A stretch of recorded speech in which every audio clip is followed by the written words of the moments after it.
Okay guys, so in this lesson we're going to be focusing on the impacts technology is having on the rate and direction of change in Afghanistan.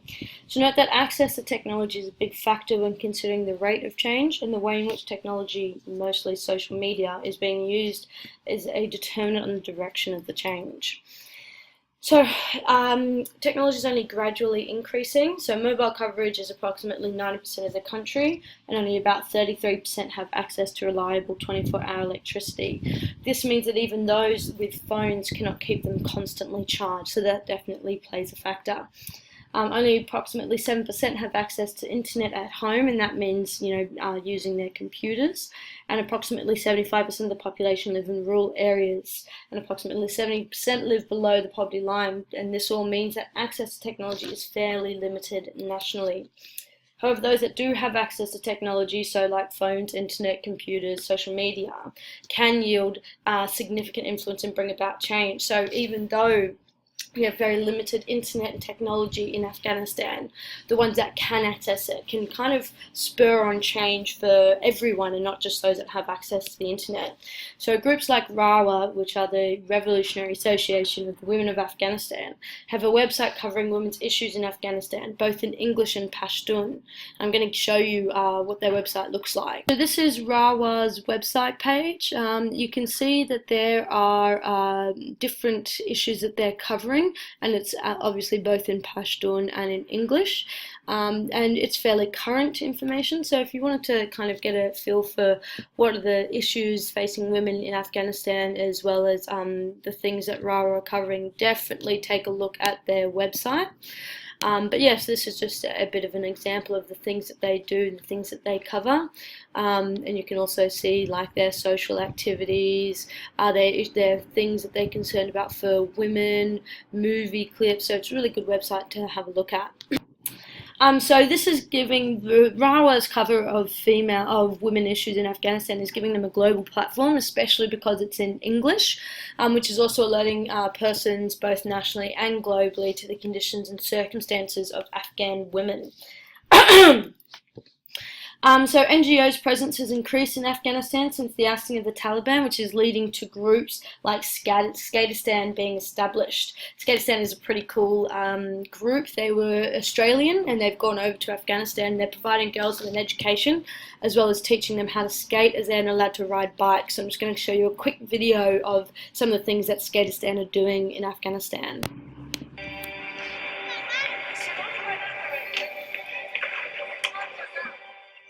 My name is Shana Nolan, and I'm here managing Kabul's first skate park and the Skateistan program. Skateboarding's a fantastic way to get kids to communicate with each other and build relationships with each other. The main focus of Skateistan is to build kids' confidence and give them a voice. Skateistan's becoming a bit of a hub of female sporting activity, which is very exciting. There's nothing like watching an Afghan woman roll down a ramp for the first time, and she's achieved something that she never thought she would. نامم فضیله است. 12 ساله هستم و در قلعه زمانهان زندگی من در سر کار میکردم، صادق فروشی میکردم.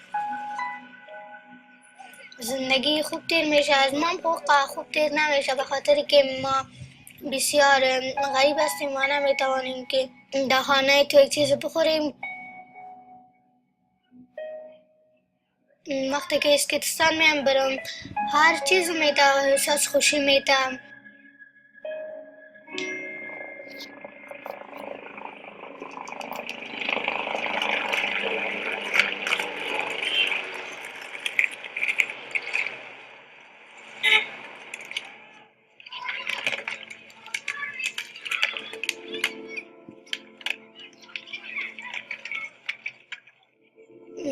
فکر خراب میکنن، میگه با دختر اسکیت چی؟ میگه شما چرا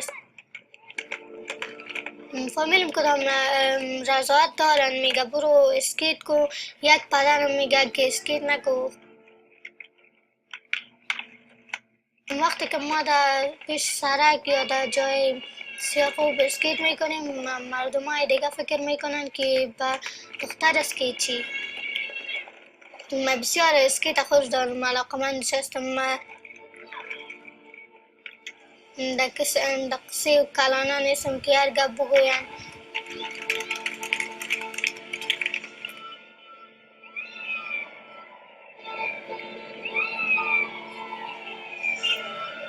Okay, so that's just one example of an NGO and what they're doing in Afghanistan. If you want to watch the whole video, it's only 9 minutes long, and the title of it is just here. So it's Skateistan to Live and Skate Kabul. So more than welcome to go and watch the whole thing if you'd like. Yeah, so that's the example of Skateistan. And then technology is also being used to shed light on injustices. So one notable event was the murder of Fakunda, 27, by a mob of men in 2015. So Fakunda was accused of burning the Quran, and a mob of men beat her to death. So she was accused by an imam just as she was leaving a mosque. This was filmed on mobile phones and shared on Facebook and RAWA websites. And because of the sharing of what happened to Fakunda, the mass protests occurred in March 2015, and the sharing of that information kind of helped to spur that on. And it was a big protest, and because of that 26 men were arrested and prosecuted, although some of them were given the death penalty, but then that was removed. And President Ghani promised to investigate the murder and lack of police response, because in the video as they were filming Fakunda being beaten, they could see there was police just standing in the background watching and not doing anything. So whilst there is growing technological innovation in Afghanistan, the lack of access is limiting technology's impact. So the rate of access is therefore impacted on. So as we know, only about 33% of Afghans now actually have access to electricity, with only 15% of rural families having access. 7% of Afghans have access to the internet, mostly living in cities, and there is approximately 90% of phone coverage and 80% of the population own phones. So whilst not all can access changing technology, those that do have access have the ability to affect significant change. However, that's still mostly in urban areas. So RAWA's use of websites and social media has enabled them to push for change. So like I said, the sparking of the 2012 protests against Fakunda's death and the police inquiry, so they had a massive role in encouraging people to go onto the streets and protest what happened to her. Fakunda has become a symbol of the plight of women in Afghanistan and the kind of issues that they face both in the micro world, meso and macro worlds. And RAWA is also becoming a gathering place for social media is becoming a gathering place for liberal progressive Afghans to discuss the political state of Afghanistan. So it's creating more pressure for change to move away from conservative traditional beliefs and values. So youth are also engaging with political parties and governments through Facebook and Twitter. So approximately 20% of the population use Facebook, and it is believed that through politicians' Facebook presence and the satire pages made of them, Facebook had a significant role in deciding the 2015 elections. So it has it can affect change, and it has affected change, especially in the 2015 elections. So the direction of change, again, is kind of dependent on not only access, but how it's being used. So most internet and communication technology used in Afghanistan are urban youth and women. Therefore, the direction of change can mostly be seen to be linear, as it's kind of pushing for more progressive change, and it's allowing them to challenge the traditional power structures. This is also giving people, not just women and youth, but just generally everyone, access to Western ideals of feminism and social equality, and has seen an increase in demand or push for contraceptives and family planning methods. So this is including like condoms, pills, but definitely not abortion. So people are not asking for or really getting access to abortion. So that's an important thing to remember. And this has seen an increase in the use of contraception. So it's up nationally from 5% in 2003 to 20% in 2011. And cities like Herat have about 49.4% of females using contraception. So there has been a significant increase in the use of family planning and contraception in Afghanistan. However, even as we know, whilst there is progression, there's always a little bit of resistance, and there is growing dissatisfaction with the government. So approval rates for Ashraf Ghani's government has slipped from 25% in May 2015 to 20% in August, as many returnees and internet users have access to international lifestyles, more modern and developed, which is making them, especially the youth, dissatisfied with the rate of modernization in Afghanistan. This therefore means that the direction of change is being pushed for is linear, albeit it's modest linear change.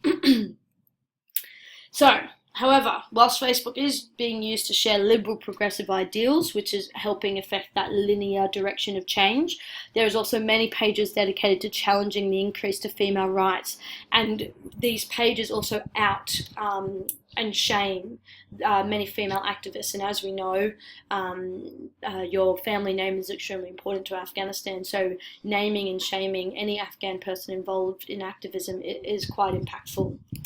There are still significant restrictions on how mainly women can use Facebook.